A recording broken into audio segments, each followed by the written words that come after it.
I invited one of my friends, a dear friend, Vincent Phipps, that I've known for years. And he is a professional speaker. And he's going to help us how to feel less alone in the world. He's going to give us some conversation starters, give us some tools to be able to make friends easily out in the world. I recently interviewed him on a Zoom call. At least I thought I recorded it. I did not get the recording. I did not record it. So I'm going to have him record a separate podcast and add it on to this video. But we're going to talk about the loneliness epidemic. Somehow I have bought into this loneliness epidemic. I heard it first on the news. I don't listen to a lot of news. Sometimes when the news comes my way, I just kind of toss it off, and sometimes I listen to it. But then I had some fellow YouTubers that I knew that were talking about the loneliness epidemic. And so I really started thinking about this loneliness epidemic thing and thought, is it important? Do I think that's true? And as I started thinking, I thought about myself having some very lonely times, especially while solo traveling.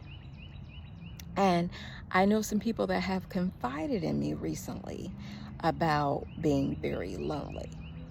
So about 24 years ago, I moved here from my hometown city and state to a new city and state. And I had just started writing and performing poetry, and I was looking for a poetry group. And 2 weeks into my journey into moving here, I asked around, and someone referred me to my friend, who's now my friend, Vincent Phipps' poetry group, Rhyme and Chat, who he had just newly created. He had just founded this group and newly created this poetry group. So his 9-to-5 job in the daytime was about helping people to speak more effectively. He has since went on and has created his own business around helping people to speak and also helping people to make money speaking. So I thought he was the perfect person to bring on here to help us talk about this loneliness epidemic. And when I approached him, he said, he didn't quite buy into it. And I said, Vincent, just because you're an influential speaker and you're a contagious speaker who's optimistic and happy and traveling the world, helping people to speak and motivating people, you may not see loneliness quite in your world. But I think that you really need to think about what I'm asking here. I said, what you do every day, actually, that will translate really well into helping other people feel less alone. I told him in the interview on the podcast, which I thought was recorded, I said, let me give you some examples about loneliness.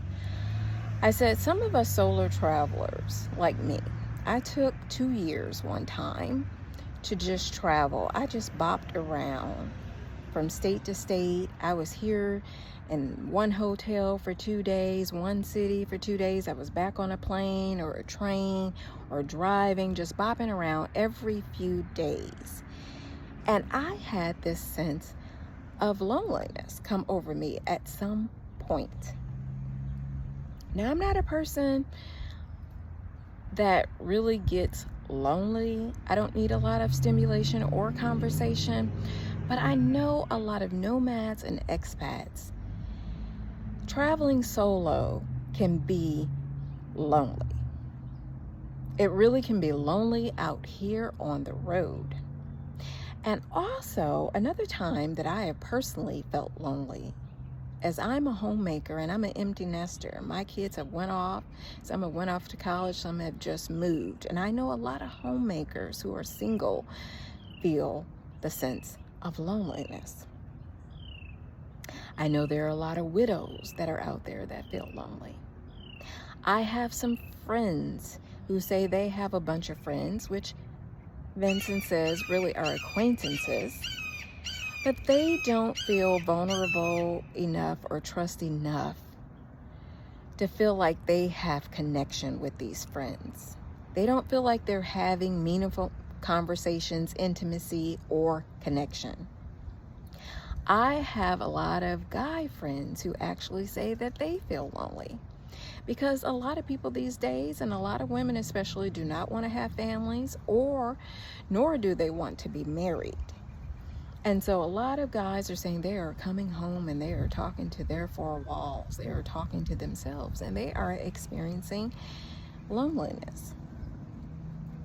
And that's where Vincent comes in today. I said, I believe that you understand this and that you can really help us here. And that is the video that I'm going to show you today that he recorded for me and for us, dear friends. If you are not a subscriber, please consider becoming a new subscriber. I want to welcome you to the Enjoying Your Life channel. We enjoy our lives in every area of it. And we live creatively, and I show you how to live creatively. Share this video with other people who this may benefit and who it may help. Here are 3 things that you can do to engage and initiate in meaningful conversations if you're more on the introverted side and you're wanting to be more sociable. Remember these 3 words: mood, movement, message. I'll say those 3 again: mood, movement, and message. Number 1, to engage in meaningful conversations, you've got to have the right mood or the right mindset or the right attitude. Understand that it is okay to be nervous to initiating the conversation, but you've got to convince yourself that you are someone worthy of being talked to.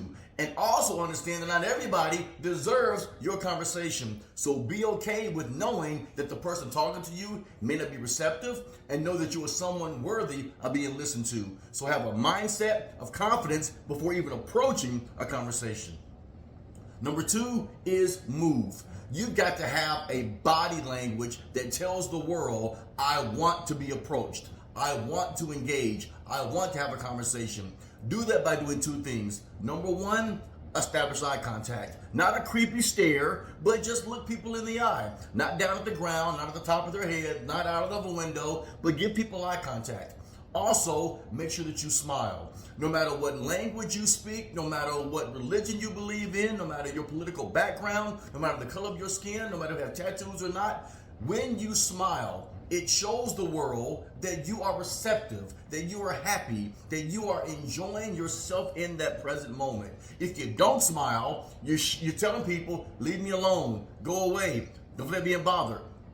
So if you ever wonder why people don't approach you, do you look approachable? Then number 3, you have to have a message. This is where you have some initiation questions. Don't just start off by asking yes/no questions that are considered closed questions, such as, do you live around here? Or, is there a place I can get something to eat? Or, would you like to fill in the blank? These are yes/no questions, and people who are approached by strangers may automatically be on the defensive and a little apprehensive, so their no mechanisms are going to fire repetitiously. So to break that pattern, ask them questions that engage thought, that welcome conversation, that require more than just a short response or an answer. For example, you might say, where is a great place I can get some local ice cream?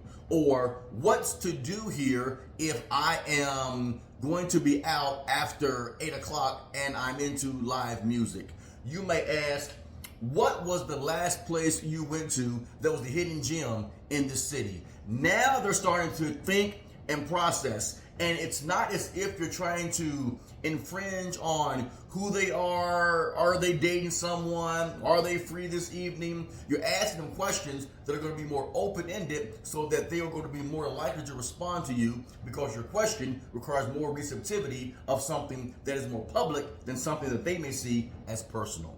So remember these 3 words: mood, movement, message, and you'll be more effective when you engage with others if you want to engage in conversation and to maintain meaningful discussions. If you found this content helpful, I want you to know that I'm going to offer you a free gift. For the first 10 people who comment on these 3 strategies, they're going to get a free digital copy of my book, Lead Out Loud, that encapsulates 4 dynamics of improving your communication and confidence. Those areas will cover how to engage in conversations, how to be more effective in your public speaking skills, how to adapt to different personalities, and also how to improve your overall interpersonal listening. So if you found this valuable, comment, let us know what you enjoyed, and get a free digital copy of my book, Lead Out Loud. And remember this, whether you're an introvert or an extrovert, black, white, male, female, does not matter. You are a person that has potential positive impact on the lives of others. But before you're able to engage in helping other people realize their significance, first, you got to realize your own.